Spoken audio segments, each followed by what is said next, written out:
আমি আপনাদেরকে কিছু ঘটনা বা যেসব অভিজ্ঞতা আমি অর্জন করি, আশেপাশে দেখি যেসব ঘটনা ঘটতে, সেগুলো আপনাদেরকে মাঝে মধ্যে জানানোর চেষ্টা করি।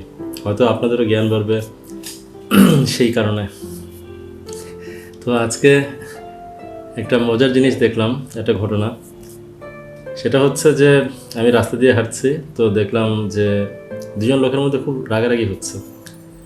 তো ঘটনাটা কি দেখলাম, যে একজন লোক আরেকজনকে দোষ দিচ্ছে, যেটা ছিল পুরোপুরি অবাস্তব দোষ, বা বলতে গেলে নিজের দোষ আরেকজনের উপর চাপানো, যেটাকে বলে ব্লেম শিফটিং, সেই টাইপের একটা দোষ আর কি। তো লোকটা বলছে যে ভাই, আমি অনেক ব্যথা পাইছি, আমি আপনার বিল্ডিংয়ের এই দেয়ালের সাথে ধাক্কা খেয়েছি।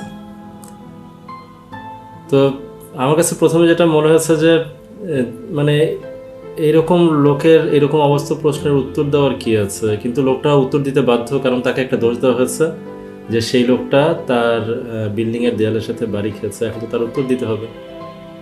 তো এরকম পাগল টাইপের একটা প্রশ্নের উত্তরে সেই লোকটা যে উত্তর দিল, সেটা শুনে আমি আরো অবাক হচ্ছি।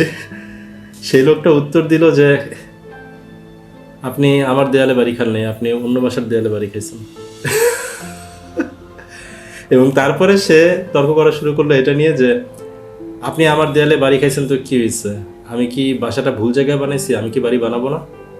এবং এরকম তর্ক করতে করতে তাদের মধ্যে এক পর্যায়ে হাতাহাতি মারামারি চরমে পৌঁছে গেল রাগারাগি। তো আমি চিন্তা করছিলাম যে একে তো প্রশ্নটা হচ্ছে অবাস্তব, একটা মানুষ অবাস্তব টাইপের প্রশ্ন করতেই পারে, ব্লেম শিফটিং করতেই পারে, কিন্তু সেই ক্ষেত্রে একটা উত্তর দিলেই তো কাহিনীটা শেষ হয়ে যেত। সেটা হচ্ছে যে আচ্ছা ঠিক আছে, ভালো কথা, আপনি আপনার দাবি হচ্ছে যে আপনি আমার বিল্ডিংয়ের দেয়ালে বাড়ি খেয়ে ব্যথা পেয়েছেন, আপনি আমার বিল্ডিংয়ের উপর পড়েছেন, আমার বিল্ডিং কি আপনার উপর পড়েছে? বাস, কাহিনী শেষ। আপনি আমার বিল্ডিংয়ের উপর পড়লে দোষ তো আপনার, আমার বিল্ডিং তো আর আপনার উপর পড়ে নাই, তাই না?